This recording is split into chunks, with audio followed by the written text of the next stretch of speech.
And so God says in Ephesians chapter 5, he says, I want to get into what it looks like. And as we talk about this topic, it's a tender topic. We're going to actually read through this whole passage pretty quickly this morning. We don't have a lot of time to break down every verse. We're going to look at a couple of significant verses.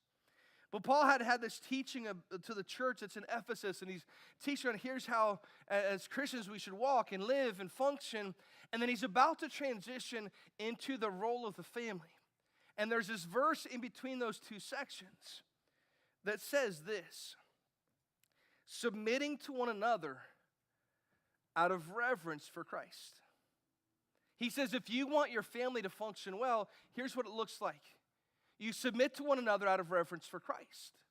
Now later on we're going to get into a specific verse where it talks about wives submitting to your husbands, and that's where things get very delicate. But prior to that it says this: submit to one another out of reverence for Christ. That means when I come into the marriage relationship,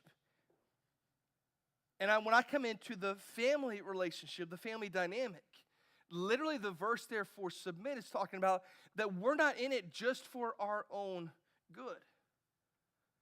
But that when it comes to the family, whether it's wives or husbands, whether it's children or parents, for our family to function as it should, there's this overarching verse that says you choose love.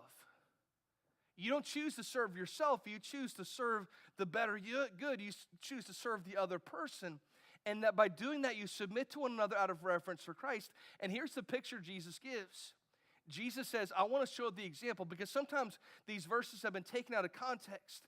And men through the years have used some of these verses for oppression, and others have used it for rebellion. And he says, I want to teach you what submission is really, really about. It's about choosing to purpose the good of the other individual in the relationship. That I want to choose to love the other person.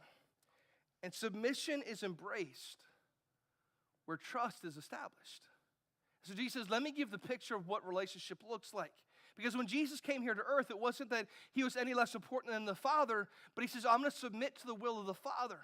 He prayed in the garden, God, I don't want this, I'd love for this cup to pass. Nevertheless, Father, not my will, but your will be done. By doing that, he wasn't saying he was any less important.